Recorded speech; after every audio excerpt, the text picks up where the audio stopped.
महिला ने जमीन पर बहती हुई एक बाल्टी उठाई और तुरंत दिमाग में भागने का एक तरीका आ गया। अगर वे काफी बाल्टियां इकट्ठा कर लें तो एक अस्थायी बेड़ा बनाकर वहां से निकल सकते हैं। तभी एक विशाल बाल्टी बहती हुई आई जो आकार में किसी पनडुब्बी जैसी लग रही थी। एक एक करके सब लोग उसमें चढ़ गए। जब निक की बारी आई तो उसने मना कर दिया, बोला किसी को बाहर रहकर ढक्कन बंद करना होगा। सबके मना करने के बावजूद उसने खुद ही ढक्कन कसकर बंद कर दिया। अचानक चारों ओर से पानी भरने लगा और उसका स्तर तेजी से बढ़ने लगा। कुछ ही पलों में पानी उसकी गर्दन तक पहुंच गया। तभी ऊपर की इमारत ढहने लगी और सीधे बाल्टी पर आकर गिरी। ऐसा लग रहा था कि सब कुछ खत्म हो जाएगा, लेकिन तभी बढ़ते हुए पानी के दबाव ने बाल्टी को जमीन से ऊपर उठा दिया। ऊपर उठते समय बाल्टी बिजली के तारों में उलझ गई। अंदर मौजूद लोगों ने अपने शरीर से बाल्टी को झटका देना शुरू किया और फिर सबने एक साथ उछलकर तारों से उसे छुड़ाने की कोशिश की। कई प्रयासों के बाद आखिरकार बाल्टी तारों से आजाद हो गई। लेकिन मुश्किलें यहीं खत्म नहीं हुई। बाल्टी इतनी तेजी से ऊपर जा रही थी कि एक लोहे की पाइप उसमें आर पार हो गई। सबने मिलकर पाइप हटाने की कोशिश की, लेकिन कोई फायदा नहीं हुआ। उसी वक्त ऊपर से आवाज आई। निक अभी जिंदा था। उसने पैरों से जोर लगाकर बाल्टी को कई बार मारा और अंततः उसे हिला पाया। हालांकि पाइप से हुआ छेद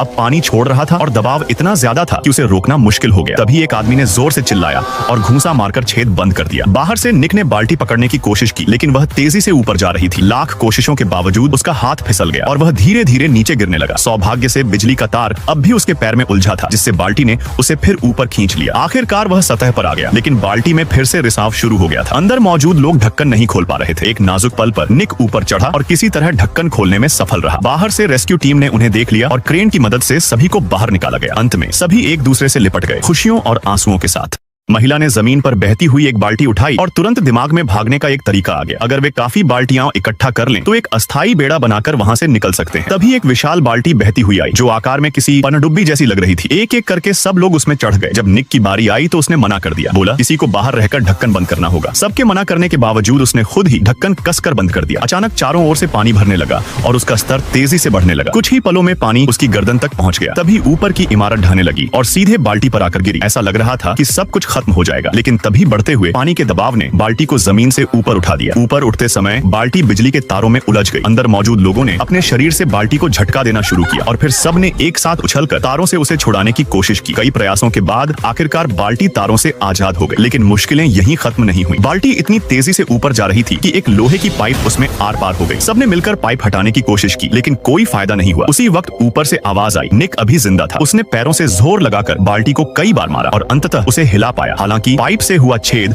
अब पानी छोड़ रहा था और दबाव इतना ज्यादा था कि उसे रोकना मुश्किल हो गया। तभी एक आदमी ने जोर से चिल्लाया और घूंसा मारकर छेद बंद कर दिया। बाहर से निक ने बाल्टी पकड़ने की कोशिश की, लेकिन वह तेजी से ऊपर जा रही थी। लाख कोशिशों के बावजूद उसका हाथ फिसल गया और वह धीरे धीरे नीचे गिरने लगा। सौभाग्य से बिजली का तार अब भी उसके पैर में उलझा था, जिससे बाल्टी ने उसे फिर ऊपर खींच लिया। आखिरकार वह सतह पर आ गया, लेकिन बाल्टी में फिर से रिसाव शुरू हो गया।